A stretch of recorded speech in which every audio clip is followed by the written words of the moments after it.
de finalización. Esa es la evolución normal de un proceso inflamatorio. Cualquiera sea la lesión, desencadena una respuesta inflamatoria, pero al mismo tiempo hay mecanismos que concluyen con esa respuesta inflamatoria. Cuando esos mecanismos de finalización fallan, puede aparecer una evolución patológica de la inflamación. La inflamación no es una respuesta patológica, es una respuesta normal ante la agresión. Pero esa respuesta es normal en el inicio, en la forma de inicio, en la finalidad, que es detener el proceso de enfermedad y finalizar. Cuando no finaliza, ya es patológico. Ya la inflamación se convierte en un estado anormal, en un estado donde va a haber daño tisular, daño del tejido, y ese daño va a ser un daño de pequeña o de gran magnitud, dependiendo del grado o del tipo de órgano que se afecte. Entonces, cuando la inflamación dura más de 2 semanas, ya hablamos de una inflamación crónica. En definición, la inflamación crónica es aquella que sobrepasa este tiempo y puede durar semanas, meses o inclusive años. Ahí encontramos que de manera simultánea hay los elementos que participan en la inflamación activa, es decir, hay respuesta inflamatoria aguda, hay vasodilatación, hay aumento en la permeabilidad, hay fuga de líquido al intersticio, hay quimiotaxis, hay migración de células linfocitarias, de macrófagos, pero al mismo tiempo hay intentos de reparación. Ese intento de reparación, ¿qué es? No es más que el reemplazo del tejido dañado, del tejido que anteriormente estaba sano, por otro tejido, que es un tejido cicatrizado. Es un tejido cicatrizado. ¿Cuándo sucede o cuándo puede suceder una inflamación crónica? Frente a infecciones persistentes provocadas por el mismo microorganismo, por ejemplo, tuberculosis. En principio, la mayoría tenemos, por estar en un ambiente endémico, tenemos contacto con el bacilo. Muchos de nosotros desarrollamos lo que se llama una primoinfección. Esa primoinfección, ¿qué es? Es el haber estado en contacto con el bacilo de Koch,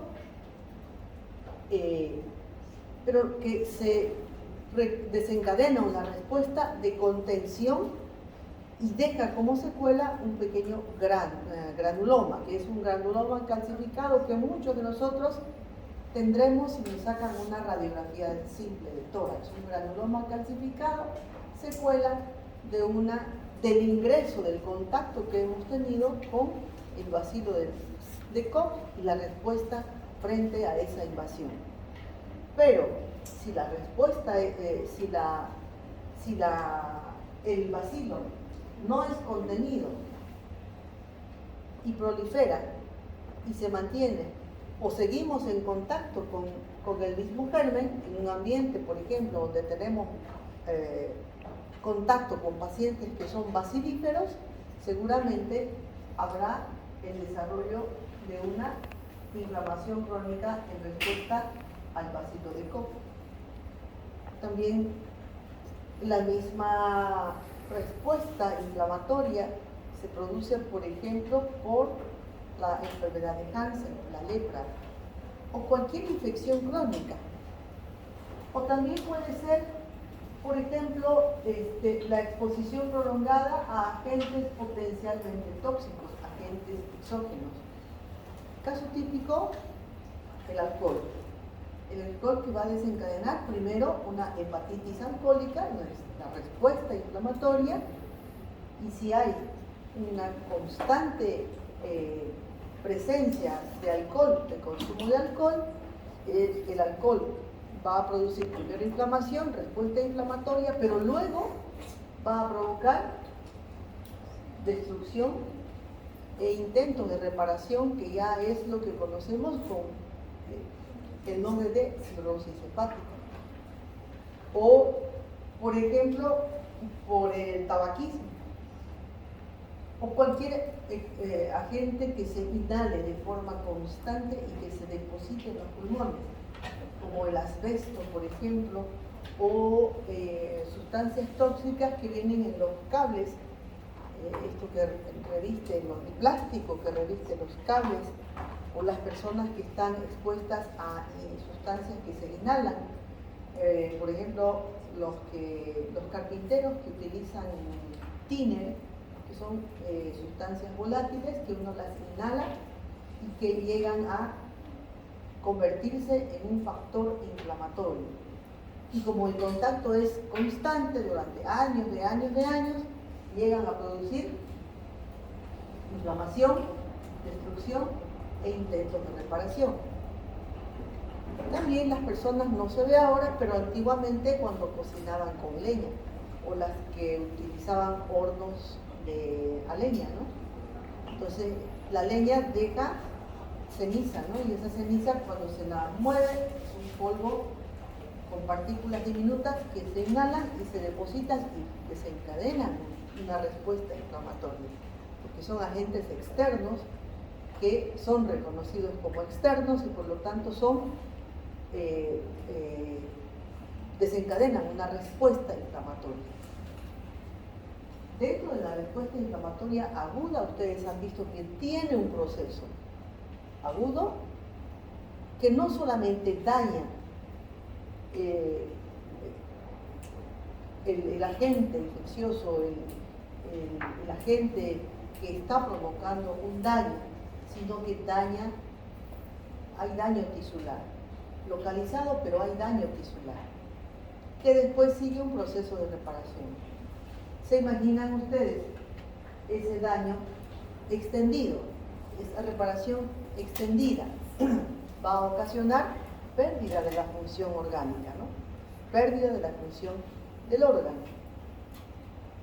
Por ejemplo, en los pacientes que están expuestos a metales pesados como mercurio, plomo, oro, por algún motivo están expuestos a ese tipo de metales. Ahorita hay mucho conflicto por la cantidad de mercurio detectado en las aguas de las zonas donde están extrayendo oro.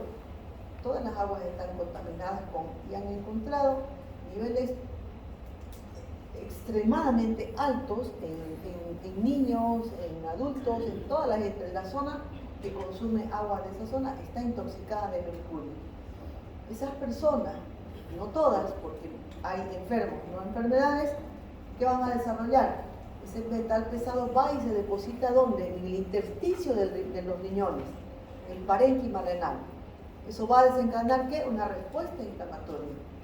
Y esa respuesta inflamatoria puede desencadenar con daño tisular, en este caso daño de las nefronas, daño tubular, pérdida de las nefronas, pérdida tubular, reemplazo de ese tejido normal por tejido fibroso, que no cumple la función glomerular, que no cumple la función tubular y por lo tanto, el final ¿cuál va a ser? Una insuficiencia renal.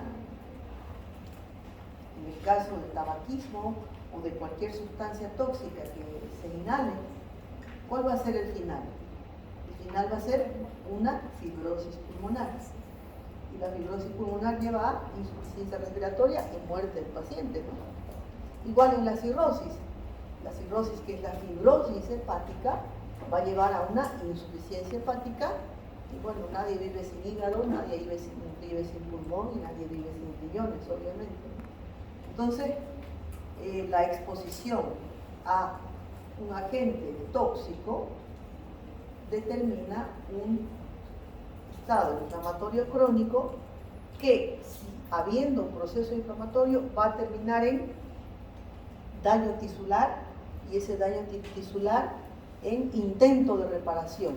Y ese intento de reparación implica tejido colágeno, implica incremento de fibroblastos y tejido cicatrizal, que reemplaza el tejido normal, pero no reemplaza la función. Otra forma de inflamación crónica es el desarrollo de enfermedades autoinmunes. Hay un término que ustedes deben recordar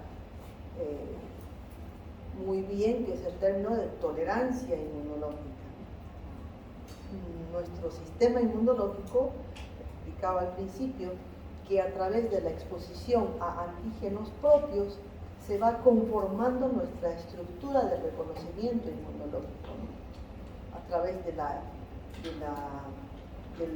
complejo mayor de histocompatibilidad 1 y del complejo de histocompatibilidad 2, somos capaces de reconocer nuestros propios tejidos. Patológicamente, de manera anormal, esa tolerancia, ese reconocimiento de lo propio, deja de existir. Y entonces, como no se reconoce lo propio, como se ha perdido la tolerancia, nuestro sistema inmunológico asume que es un tejido extraño, que es algo extraño, y como todo lo extraño tiene que ser eliminado, entonces se desencadena un proceso inflamatorio crónico para tratar de contener aquello que no se está reconociendo. Hay una pérdida de la tolerancia. Eso es autoinmunidad. Hay una autolesión. Y dentro de las enfermedades autoinmunes, cualquier órgano, cualquier tejido de nuestro cuerpo es susceptible de autoinmunidad. ¿Cuáles son los mecanismos implicados en el desarrollo de enfermedades autoinmunes?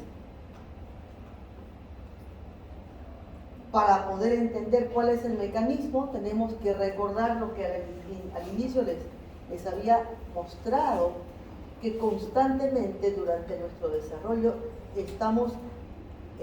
hay una exposición a nuestros propios antígenos a través de esos segmentos que están en la superficie que se llaman epítopes. Esos epítopes nosotros propios los vamos incorporando. ¿Para qué? Para reconocerlos. Resulta que en determinadas circunstancias ciertos epítopes, ciertos antígenos propios escapan a la lectura, al reconocimiento que tiene que hacer nuestro sistema inmunológico cuando se está formando, ¿no? Y en determinado momento queda expuesto. En ese momento en que queda expuesto, a pesar de ser propio, como antes no lo ha codificado nuestro sistema inmunológico, lo ataca. Esa es una forma. Otra forma es cuando fragmentos de virus, fragmentos de ADN viral, se camuflan, lo que se llama mímica molecular, se camuflan en nuestros antígenos, en nuestros epítopes, quedan ocultos. Entonces, inicialmente tiene que haber una infección viral, tiene que haber viremia, circulación de virus en nuestro cuerpo, cualquiera,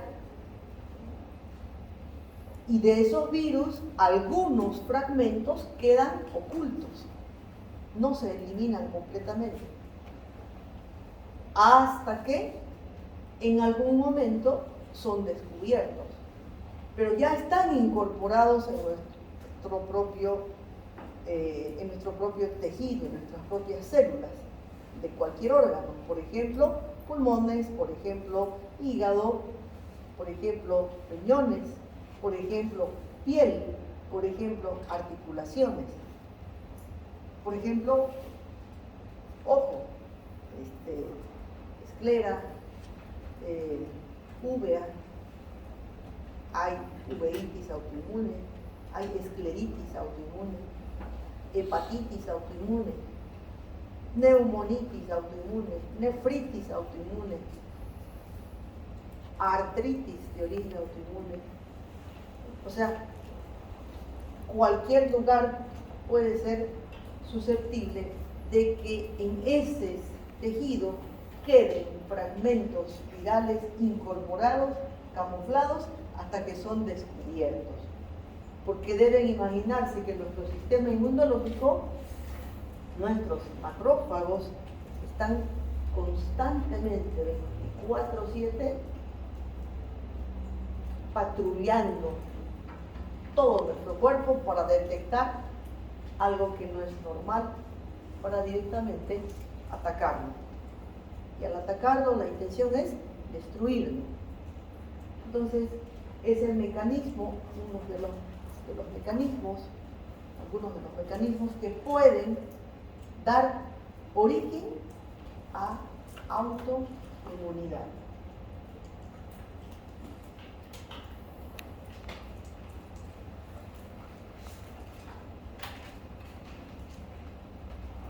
Cuando la inflamación entonces se hace persistente, hablamos ya de inflamación crónica. Elementos extraños que pueden ser desencadenantes de inflamación crónica también pueden ser, por ejemplo, parásitos, cuerpos extraños, como por ejemplo suturas antiguas que terminan desencadenando la inflamación crónica, cristales de urato monosódico, que es típico de la enfermedad por ácido úrico, se llaman gota, y es la historia clínica que les presenté al inicio, y la presencia de antígenos propios o antígenos virales que se incorporan a nuestro sistema antigénico y que es reconocido posteriormente por nuestro sistema inmunológico. Las células que participan en el proceso inflamatorio no solamente son los macrófagos, sino además los linfocitos, tanto linfocitos T como linfocitos B.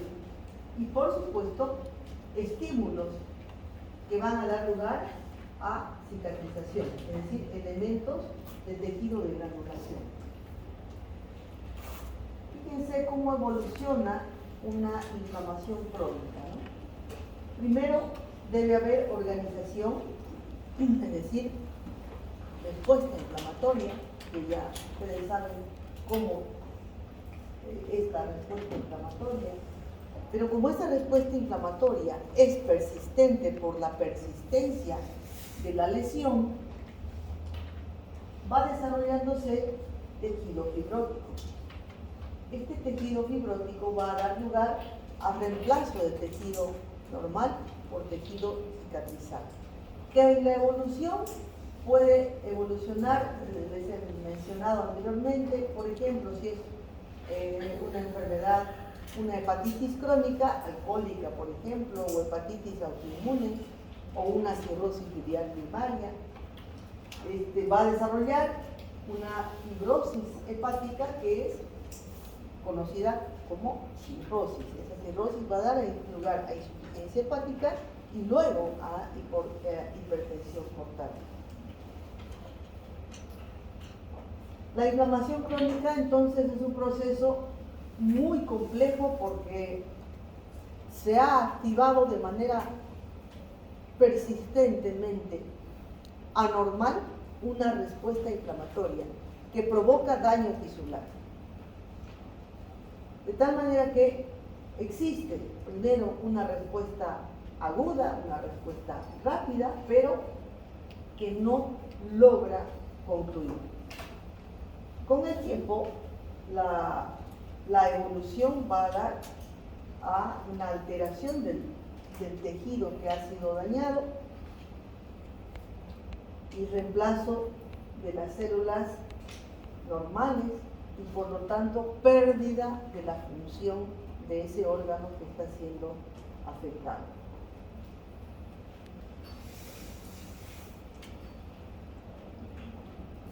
Cualquier órgano, les decía, que puede ser susceptible entonces de inflamación crónica y por lo tanto de pérdida de función. Si hablamos de una inflamación crónica a nivel de los pulmones, pues hablamos de un proceso cicatrizar que va a terminar dando una fibrosis pulmonar o una cirrosis hepática o una insuficiencia renal por una nefritis intersticial, por ejemplo. O si es autoinmune, como en este caso es una artritis reumatoidea que provoca, fíjense en la radiografía cómo ha destruido completamente la sinovial y luego toda la parte estructural de los huesitos y provoca una deformidad importante y por lo tanto pérdida de la función. No nos olvidemos que también la arteriosclerosis es un estado inflamatorio crónico secundario a algo que se va depositando en la pared arterial y que da lugar a una respuesta inflamatoria con macrófagos, con fagocitosis y luego formación de esto que se llama placa ateromatosa, que va a dar lugar posteriormente a infartos, a accidentes cerebrovasculares, etc., ¿no? También las lesiones neoplásicas, la típica es el cáncer de cuello uterino, en la cual el herpes virus, el papilomavirus está claramente involucrado en el desarrollo de lesiones ulceradas, primero que luego se van a transformar y van a dar lugar al cáncer de cuello uterino. Y finalmente también la obesidad es un estado inflamatorio. La grasa en exceso, sobre todo la llamada grasa parda, es una fuente de una gran cantidad de lo que se llaman adipoquinas, que son mediadores inflamatorios que se producen en el tejido graso.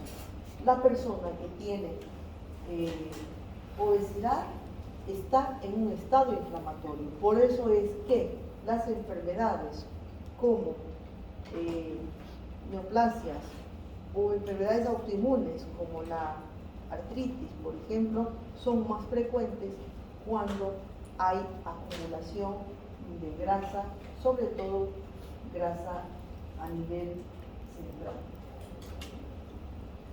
¿Cuáles son los efectos sistémicos de la inflamación? Nosotros vamos a ver por inflamación estos signos y síntomas que ya los hemos conocido como la tétrada de Celsius, ¿no? Tumor, calor, rubor y finalmente pérdida de la función. Sistémicos. Va a haber una respuesta inflamatoria sistémica, una activación de todas nuestras células linfocitarias, linfocitos T y linfocitos B en toda la variedad y la producción de mediadores inflamatorios propios de los linfocitos T, por ejemplo, linfocitos T citotóxicos o los T helper que ayudan y activan a los linfocitos B, la producción de los anticuerpos y la producción de otros mediadores inflamatorios como son el complemento, el sistema de complemento, por ejemplo, o la activación de factores procoagulantes, factores plaquetarios y factores que inducen crecimiento de desarrollo de fibroblastos y que van a dar lugar a la cicatrización. Por lo tanto, todo este proceso tiene que ver con órganos que almacenan y producen nuestros glóbulos blancos. Va a haber una linfadenopatía. Va a haber linfadenopatía. La fiebre como manifestación primaria de la respuesta inflamatoria inicial y también en los análisis de sangre característicamente va a haber un aumento en la velocidad de eritrosedimentación y aumento o disminución de los leucocitos. ¿Alguien sabe qué es aumento de la velocidad de sedimentación globular? DSG, velocidad de sedimentación globular. Creo que el tiempo que tarda en separar el plasma del óvulo rojo. Exacto. Entonces, cuando nosotros sacamos una muestra de sangre, ustedes saben que el líquido donde tenemos el líquido que es el plasma y los elementos formes que son glóbulos rojos, plaquetas y glóbulos blancos, ¿no? Entonces, eso con el tiempo las células van a decantar. El tiempo en que decantan los glóbulos rojos se mide, se calcula el tiempo, la velocidad, se llama índice de CAS. En estados de anemia o en estados inflamatorios, esa velocidad de decantación de los glóbulos rojos es más rápida, aumenta. Entonces, es una medición del estado inflamatorio que tiene determinado paciente. Exceptuando los casos de anemia, la velocidad de sedimentación globular es un parámetro muy fiel de un estado inflamatorio. Mientras más rápido decantan, más rápida la velocidad de sedimentación, más elevada, y por lo tanto mayor inflamación. Una velocidad de sedimentación hasta 20 es normal. Por encima de 20 ya hay algo que está provocando inflamación. Una velocidad de sedimentación de 80, de 100, de 120, ojo, hay una inflamación muy intensa en esa persona. Podrá ser un cuadro séptico, podrá ser un tumor, podrá ser una enfermedad autoinmune, pero ojo, no es normal tener una sedimentación tan alta en condiciones normales. No, siempre hay algo, es un foco, es una alerta roja que se enciende cuando nuestro sistema inmunológico está intensamente activado. La respuesta inflamatoria no siempre es adecuada. Existen situaciones en las cuales la respuesta inflamatoria o no se produce o es lenta. Por ejemplo, cuando hay déficit en la irrigación sanguínea. También depende del estado nutricional. ¿Por qué depende del estado nutricional? Porque todos los mediadores inflamatorios que son proteínas.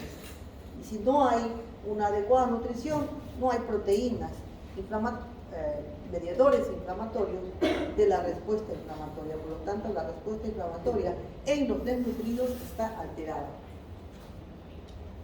También la respuesta inflamatoria obviamente va a depender de la presencia o ausencia de infección. La respuesta inflamatoria no siempre es frente a un germen, ya les mencionaba, otras causas de inflamación, agentes externos o propios no reconocidos. La diabetes mellitus también, en la diabetes mellitus el exceso de glucosa en sangre va a provocar una alteración en el metabolismo de los propios componentes de nuestro sistema inmunológico. Y por supuesto cuando estamos frente a pacientes que utilizan medicamentos inmunosupresores. ¿Qué son los inmunosupresores? Son medicamentos que van a detener o van a inhibir o van a disminuir la respuesta inflamatoria. Por ejemplo, inmunosupresores para eliminar células cancerígenas, ¿no? En el cáncer, cualquier inmunosupresor. O inmunosupresores que utilizamos mucho en las enfermedades autoinmunes. En la mayoría de las enfermedades autoinmunes utilizamos inmunosupresores, que son aquellas que van a actuar sobre linfocitos T, linfocitos B, complemento, en fin, diferentes vías de inflamación que tratamos de inhibir. Doctora, una pregunta, creo que también se le da inmunosupresores a los pacientes que hacen trasplante, ¿no? Claro, también, ¿por qué? Porque es un agente, porque el trasplantar un riñón es un elemento extraño, no lo van a atacar, lo van a reconocer y lo van a atacar, entonces hay que darle inmunosupresores. Esa es mi pregunta, ¿cada qué tiempo se da o es para toda la vida? No es para toda la vida. Porque tiene que tratar de reconocer. Es para toda la vida, porque el riñón va a ser ajeno siempre. Bueno, este es el algoritmo de la fisiopatología de la inflamación que ya ustedes pues ya hemos visto, ¿no? Bueno, ahora son más de 200 enfermedades, pero muchas de ellas son autoinmunes. Muchas de ellas son autoinmunes. Y la mayoría de ellas graves, no son infrecuentes, son bastante frecuentes. Imagínense, por ejemplo, que la artritis reumatoidea afecta casi al 2% de la población. Es decir, de 100 personas, 2 tienen o van a tener artritis reumatoidea. Las espondilitis son también extremadamente frecuentes y todas de diagnóstico tardío, es decir, no son reconocidas. Por lo tanto, al ser enfermedades graves, frecuentes, no reconocidas, es importante hablar de ellas. ¿Para qué? Para formar a los médicos, ¿no? Ustedes estudiantes, en lo básico, para que estén atentos, alertas. Y no solamente por eso, sino porque claramente las enfermedades reumatológicas autoinmunes están todas involucradas en una falla en la respuesta inflamatoria. Hay una falla en la respuesta inflamatoria. Por eso es que quería mostrarles que la mayoría de las enfermedades autoinmunes van a manifestarse por dolor. Mientras no haya dolor, en realidad muchas personas, la mayoría de las personas, no van al médico. Por lo tanto, también en las enfermedades autoinmunes, el dolor será una de las manifestaciones de inflamación. Hemos visto que la respuesta inflamatoria incluye esta manifestación, que es el dolor. El dolor no solamente tiene que ver con un daño, con la injuria, ¿no? Sino tiene que ver con todo esto que es individual. El dolor es un síntoma propio que solamente quien lo experimenta puede definirlo, puede caracterizarlo y puede identificar la intensidad del dolor. Una misma cefalea puede ser grado 10 en mí y puede ser grado 3, por ejemplo, en ella. La misma cefalea. Una fractura de brazo puede ser 10 en uno de ustedes y puede ser 2 en otro de ustedes. O sea, el dolor es una experiencia individual, intransferible, que solamente quien sufre dolor puede decir. Pero partimos de que cuando el paciente dice, me duele, está diciendo la verdad. Debemos creerle al paciente. La experiencia y el interrogatorio nos va a indicar si ese paciente está con dolor, si ese paciente está con un dolor 2, pero realmente está expresando 10, lo está magnificando, etc. ¿Por qué? Porque el dolor depende de cada persona, pero depende también del medio ambiente, de las creencias personales, experiencias previas, afecto, motivación, y no solamente de una injuria, de un daño. Para que una persona sienta dolor, entonces tiene que no solamente, no es necesario o exclusivamente que haya una lesión. Hay dolor neuropático, ¿no? Hay dolor que no necesariamente tiene una lesión visible, pero el paciente siente dolor, porque hay un dolor, en este caso hablamos de dolor neuropático o dolor por daño neuronal. ¿Cuál es el impacto del dolor como motivo de consulta? Fíjense que en cualquier servicio, ya sea consulta primaria, consulta externa, consulta con el especialista, nuevamente consulta primaria, llega como motivo de consulta hasta un 40%. Y dolor musculoesquelético, o sea, dolor referido a sistema musculoesquelético, mucho más alto todavía, hasta el 66%. Quiere decir que el dolor es motivo de consulta con mucha frecuencia, por lo tanto tenemos que saber identificar el dolor. Y el dolor musculoesquelético llega hasta el 66%, casi 70%. Quiere decir esto que de las pacientes o los pacientes que llegan con dolor, muchos de ellos, hasta un 70%, va a ser dolor lumbar, dolor de rodilla, dolor de cuello, dolor de mano, dolor musculoesquelético. Entonces, en general, pues datos que son importantes, datos estadísticos, pero bueno, esto no es tan relevante que lo sepan. Y el porqué de la importancia de las enfermedades reumáticas, por qué tienen un alto impacto, tanto en el paciente, en la sociedad y en el médico general, porque es prácticamente el primero que va a ver al paciente. A veces al paciente le duele la rodilla y no sabe dónde va a ir, o le duele la espalda y no sabe dónde va a ir. ¿A qué médico va? Al médico general. Pues el médico general tiene que estar bien capacitado para orientar, para saber si eso es algo banal, si es que es solamente para reposo, antiinflamatorio, o es que tiene que derivarlo a cierto especialista, ¿no? Un dato importante, por ejemplo, es este de que el 65% de los estudiantes de cuarto año de medicina identificó los trastornos musculoesqueléticos como el área en el que se sienten menos preparados. Y eso es una alerta para todo nuestro sistema de formación. ¿Por qué? Porque creo que ustedes en su programa de medicina no llevan reumatología y estadísticamente es lo que con más frecuencia van a ver. Bueno, son enfermedades de alto costo y enfermedades que como son crónicas pues cursan con depresión, ¿no? Entonces vamos a ver tips, o sea, primero la importancia o el impacto de una enfermedad y la diversidad de manifestaciones que pueden tener las manifestaciones autoinmunes, las enfermedades autoinmunes. Por ejemplo,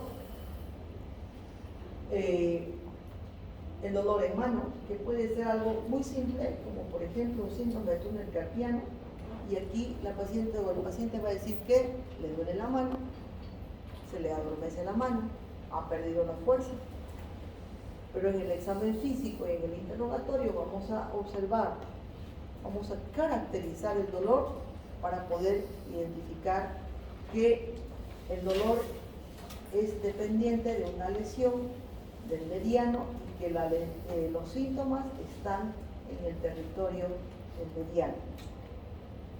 El paciente no sabe, sin embargo, pues, ¿no?, que tiene un nervio mediano y que inerva ciertos dedos y que los síntomas son esos. El paciente, con mucha frecuencia recibimos síndrome de túnel carpiano que terminamos o derivando o tratando como dolor neuropático. Entonces, dentro de la historia clínica que nosotros tenemos que evaluar en un paciente que viene por dolor, prácticamente no existe una parte que uno pueda decir, no voy a examinar porque ahí no pasa nada. No, el paciente que viene y que necesita nuestra atención por dolor articular, tiene que examinarse desde la punta del cabello hasta las uñas, porque podemos tener datos en cuero cabelludo, en las cejas, en la piel, en la boca, en la nariz, en la mucosa oral, en el cuello, ganglios, en el corazón, pericarditis, en los pulmones, crépitos, etcétera, derrames, taquicardia, soplos en el abdomen, ascitis, hepatomegalia, esplenomegalia, a nivel genital, úlceras, a nivel gastrointestinal podemos tener síndrome de mala absorción, podemos tener diarrea crónica, podemos tener sangrado digestivo bajo, podemos tener úlceras colónicas. O sea, no hay un sector que podamos decir, no voy a examinar esto porque aquí nunca aparece esto. No. Incluso los ojos, ¿no?, si tiene lagañas, ojo seco, etc. Examinamos todo. Y por supuesto, signos vitales. La presión arterial es una manifestación importantísima de una enfermedad renal. Un paciente con nefritis normalmente va a estar hipertenso. Entonces, tomar la presión arterial es algo que hacemos de rutina. Por lo tanto, no hay una parte que nosotros no examinemos.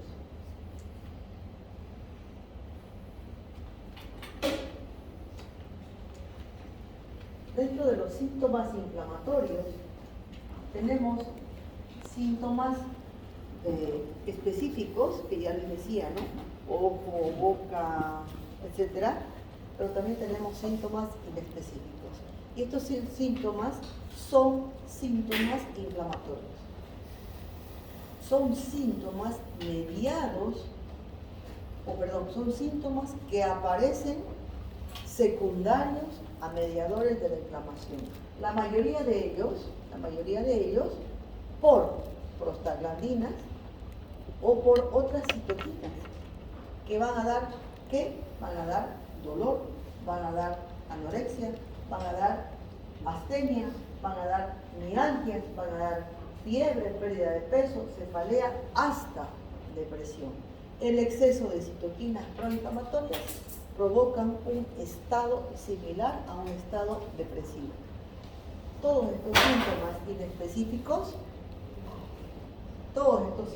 inespecíficos se explican en el paciente con una enfermedad inflamatoria como dependientes de la activación de toda esa cascada inflamatoria. Mientras más intensos los síntomas inespecíficos, más intensa la actividad inflamatoria. Un paciente con fiebre, por ejemplo, ya les comentaba cuando hablábamos de fiebre, obviamente que no va a estar pues paseando o con ganas de salir, ¿no? El paciente va a querer estar en cama. Es parte de la respuesta inflamatoria. Entonces, dentro de la historia clínica es importante evaluar los síntomas específicos que les había comentado, pero también los síntomas inespecíficos. La mayoría de los pacientes tienen como síntoma relevante entonces síntomas musculoesqueléticos, ¿no? Y al evaluar los síntomas musculoesqueléticos, la mayoría de ellos nos va por dolor articular. Entonces tenemos que evaluar en toda historia clínica y como casi todos los síntomas, cómo comenzó, si fue de inicio súbito, si fue de inicio lento, progresivo, larvado, si es que el dolor es monoarticular, una articulación, oligoarticular, hasta 3 articulaciones, poliarticular, más de 3 articulaciones. ¿Cuáles son las articulaciones afectadas? No es lo mismo tener una monoartritis que tener una poliartritis simétrica. ¿Cuáles son los síntomas asociados? Síntomas sistémicos, inespecíficos, sistémicos, recuerda inflamación sistémica. ¿Cómo han evolucionado estos dolores articulares? Si son progresivos, migratorios, aditivos, intermitentes. La presencia de síntomas específicos al examinar la articulación. La presencia de síntomas sistémicos, fiebre, sudoración, alteraciones en el peso, rigidez, anorexia, fatiga muscular. Es decir,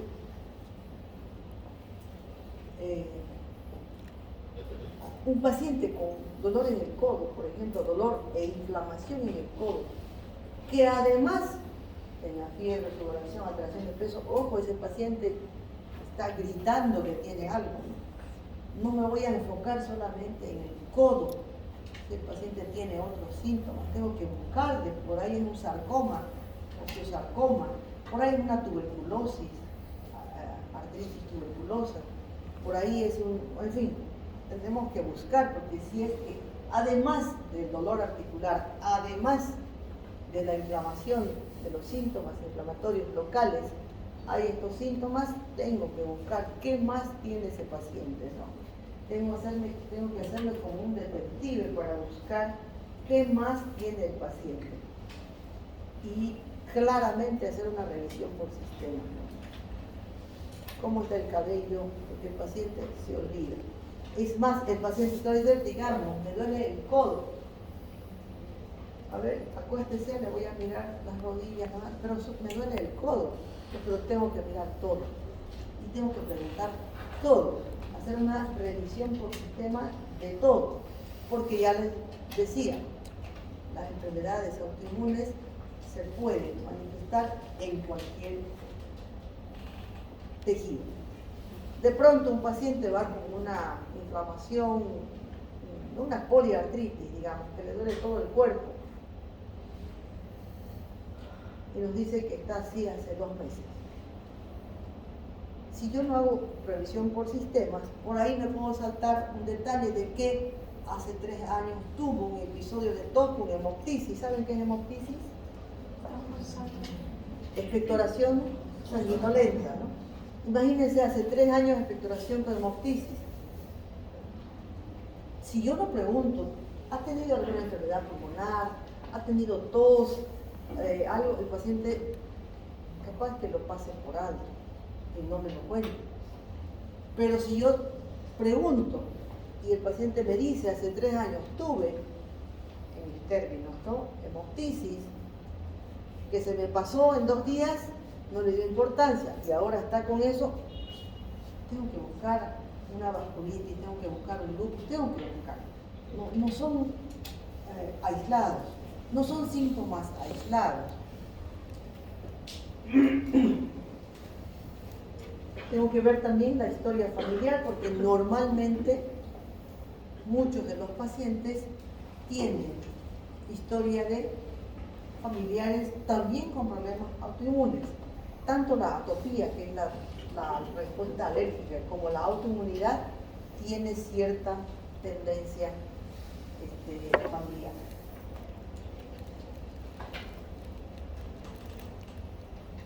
Los síntomas generales, bueno, esto es lo que yo, a esto quería llegar más rápido. Esta es una oligoartritis, ¿no? Claramente el tobillo está con síntomas inflamatorios, está con la piel enrojecida, claramente está hinchado. Si yo toco la articulación o el cemento, estará caliente. Si intento mover o tocar, seguramente voy a provocar dolor. Y como está así inflamado, seguramente el paciente no puede pisar, pérdida de la función. Esa es una monoartritis. Vamos a encontrar entonces un eritema intenso en la articulación del tobillo y en la primera articulación metatarsofalángicas, dolor severo y obviamente dolor o sensibilidad intensa. La misma situación en la rodilla, fíjense, también tiene las mismas características, ¿no? Solamente que en el paciente anterior, ¿cuál era el antecedente? Es un varón que es hipertenso y que tiene antecedentes de equilismo, de alcoholismo. Pero lo más probable es que se trate de una artritis gotosa, artritis por ácido úrico. Nuestro paciente,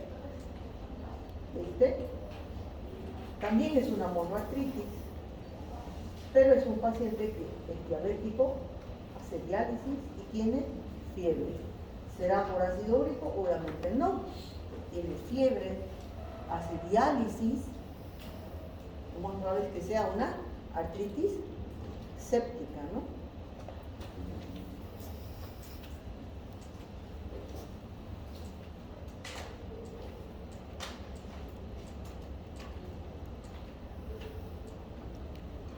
La más importante, la más frecuente enfermedad inflamatoria autoinmune es la artritis reumatoide.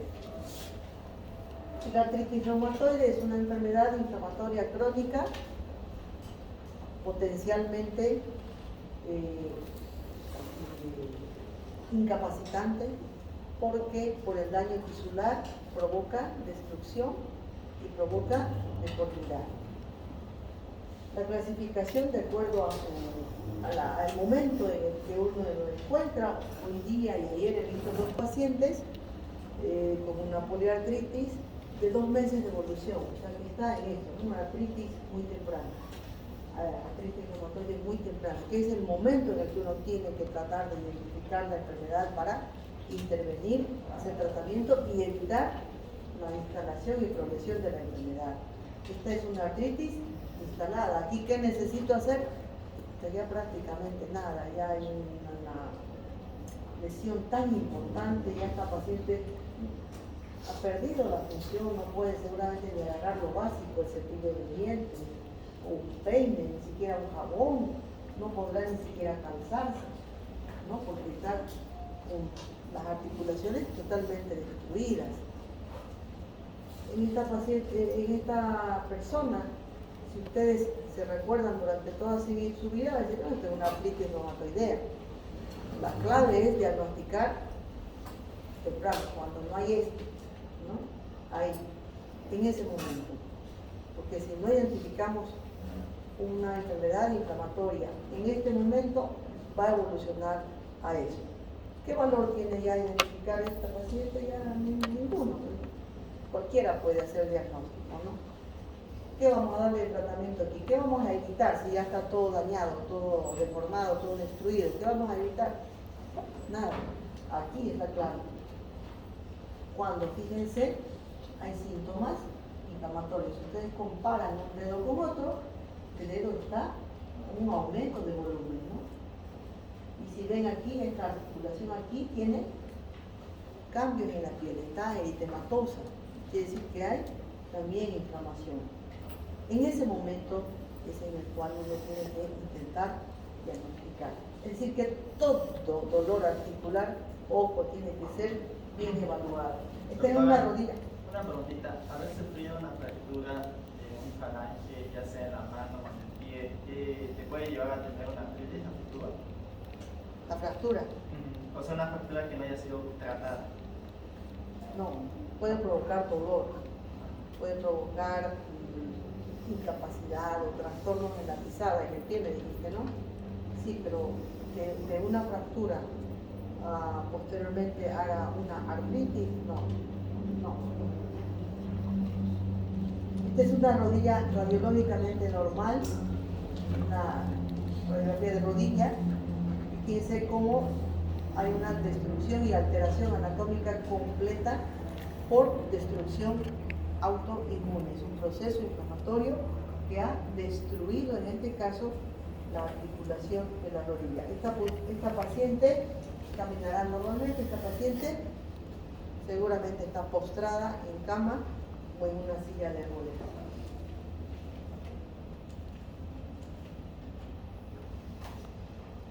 La característica es esta inflamación poliarticular de las articulaciones, estas que se llaman interfalangianas distales y estas que se llaman metacarpofalangianas, ¿no? La segunda y la tercera. Desde antes se conocían y se veían en este cuadrito de hace años, por ejemplo, de una tamaño, una mano que está presentando las típicas deformidades de la artritis, ¿no? Reconózcalo cuando lo ve. No es lo mismo que estén inflamadas las interfalangianas proximales que las interfalangianas distales.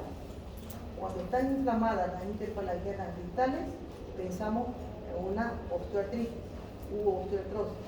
Cuando están inflamadas las interfalangianas proximales, con certeza, casi seguro va a ser una artritis reumatoidea. Entonces, ¿qué les quiero decir con esto? Que la respuesta inflamatoria hacia determinado segmento, hacia determinado órgano, hacia determinada célula, existe, porque con diferencia de centímetros son enfermedades diferentes. ¿Qué hace que ataquen esas articulaciones y no las otras? No se sabe, ¿no? Pero así es nuestro sistema inmunológico específico, ataca determinado segmento. Aquí tenemos ya una artritis reumatoidea clásica, ¿no? Están las metacarpofalangianas inflamadas. Y además están inflamadas de forma simétrica ambos carpos. No sé si lo ven aquí, pero tenemos inflamación de esta articulación, inflamación de esta articulación. ¿Guarda simetría? No guarda simetría. Si vemos las uñas están con pérdida de la forma normal. Artritis asimétrica con compromiso de uñas, casi siempre será una psoriasis, una artritis psoriásica. Entonces, fíjense que solo en las manos tantas cosas que podemos diferenciar. Todas son autoinmunes. Todas son autoinmunes. Igual estos dedos nos verán claramente 3 dedos inflamados y 2 dedos normales, ¿no? Son lo que se llama dedos en salchicha. También manifestación de una artritis psoriásica. También entonces no podemos dejar de mirar. Capaz que en las manos no tenga nada, pero si dejamos, no le pedimos al paciente que se saque los zapatos, no podremos diagnosticar. El paciente hay que examinarlo de cabeza a los pies.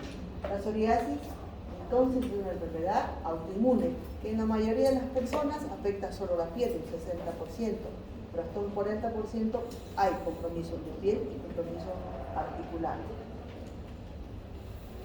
También puede ser que no haya compromiso articular y que solamente haya compromiso de piel. Estas lesiones, que llamamos unas placas descamativas, son típicas de psoriasis también, enfermedad autoinmune. Hay un proceso inflamatorio activo, crónico, que está afectando la piel. También aquí vemos el tendón de Aquiles, donde hay una clara tumefacción, hay edema, seguramente hay dolor, hay tumefacción, típico de una artritis, característicamente que se llama espondilitis anquilosante. El paciente que tiene esto, tenemos que preguntarle si le duele la espalda, y seguramente va a decir que sí le duele la espalda, típico de una espondilitis. También podemos ver en la mucosa oral, en la mucosa interna, en el borde gingival, la lesión ulcerada. Puede pasar por una afta, ¿quién no ha tenido una afta, no? Pero no es una afta, porque el paciente seguramente va a tener otro tipo de síntomas inflamatorios sistémicos. Esta lesión ulcerada, en presencia de síntomas inflamatorios sistémicos de otros órganos, fiebre, astenia, pérdida de peso, otros síntomas sistémicos, esa úlcera tiene otra interpretación, otra relevancia, ¿no? Y vamos a tener, por ejemplo, una enfermedad intestinal inflamatoria. Típico de lupus, la inflamación de la piel, la inflamación en alas de mariposa. Esta paciente seguramente tendrá artralgias, pero de entrada, cuando llega al consultorio, podemos reconocer el eritema facial que existe hasta en el 60 o 70% de pacientes. Que no exista no excluye el diagnóstico, pero es la típica fase de una paciente que tiene lupus eritematoso. También otra enfermedad sistémica, inflamatoria, autoinmune. Estas manos claramente tienen un proceso inflamatorio. No es normal, la piel no está normal. Es lo que se llama manos de mecánicos, sin querer ser peyorativa, ¿no? Pero son manos que parece que trabajan mucho, pero son lesiones eritematosas que afectan el borde ureal y que son típicas de una enfermedad que se llama dermatomiositis. También las mismas manos, la dermatomiositis, o llamadas manos de Luján. También la dermatomiositis puede provocar inflamación de la piel, esto se llama el signo del Chagas, un eritema de la piel como el cuello del bebé. Algunas veces el paciente se siente enfermo, se siente decaído y no nos explicamos por qué. Y al examinarle la uña podemos observar esto de aquí, ¿no? ¿Qué es eso? Es una extravasación, había una ruptura capilar. Pero dentro de los síntomas sistémicos, fiebre, astenia, pérdida de peso, artralgias, si yo encuentro esto, el diagnóstico más probable, lo que tengo que buscar es una vasculitis. O sea, cosas muy pequeñas que en el contexto de los síntomas inflamatorios sistémicos adquieren mucha relevancia, ¿no? Otro tipo de lesiones en piel que aparecen en otro tipo de enfermedad inflamatoria que se llama esclerodermia lineal. Líberos reticulares, muy típico de pacientes que tienen enfermedades sistémicas inflamatorias, de piel marmórea o líberos reticulares, que también es otro signo de un estado inflamatorio sistémico. La mayoría de las veces será una mujer que tiene lupus, pero no podemos dejar pasar por alto este signo tan importante, porque además se asocia a otro estado que es un estado protrombótico, la tendencia a hacer trombo. ¿Qué lesiones son estas? ¿Qué lesiones son? ¿Cómo las describen? Semiológicamente. Máculas, pápulas, ¿qué son? Máculas. Son pápulas, ¿no? Pero son pápulas extendidas que están afectando simétricamente a ambos miembros inferiores. Es una manifestación de una enfermedad sistémica inflamatoria autoinmune que se llama enfermedad de Enoch-Schroeder, más frecuente en niños. Nariz sencilla de montada. Aquí ha habido una destrucción del cartílago nasal, típico de una enfermedad que se llama granulomatosis de Weber. También otro tipo de enfermedad inflamatoria autoinmune sistémica, pero en este caso que afecta a los vasos sanguíneos, una vasculitis gravísima, ¿no? Este señor que tiene destrucción del cartílago, tiene una oreja normal, aquí al poco tiempo una oreja que parece que se ha reblandecido y ha perdido el cartílago, también por lo mismo, ¿no? La misma imagen acá, el cartílago nasal, aquí se presenta en el pabellón auricular, que también es cartílago, típico de otro tipo de vasculitis que se llama policondritis recurrente. Observar las orejas también es importante, a veces pequeños detalles nos van a dar el diagnóstico. Solamente viendo esto podemos decir que ese paciente tiene gota, tiene enfermedad por acúmulo de ácido úrico, porque esos son pequeños topos en el borde del pabellón auricular, para que nunca se olviden. Por eso dice arriba, reconózcanlo cuando lo vean. Reconózcanlo, no se olviden, y cuando vean esto, deriven a otro especialista, porque esto puede ser algo que realmente necesita un tratamiento rápido. Lo mismo, un tofo gotoso en el borde superior, superficial de una interfalangiana proximal. Esta es una pústula. Pero una pústula en un paciente que tiene, por ejemplo, secreción uretral y que desarrolla una monoartritis. Monoartritis, secreción uretral y una pústula, gonorrea. Igual que les mostraba anteriormente, reconozco cuando lo veo una monoartritis séptica, dedos en palillo de tambor, nunca se olviden, dedos en palillo de tambor, que están mostrando o insuficiencia respiratoria crónica por EPOC, enfisema, fibrosis pulmonar de cualquier etiología o cáncer de pulmón también.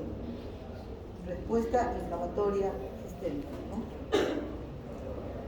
Y también reconozca cuando lo ve, es una cara grotesca, es un aspecto de enfermedad, pero con una facies grotesca, con una lengua grande, con lesiones en piel, los hombros como salidos, ¿no? Típico de una amiloidosis.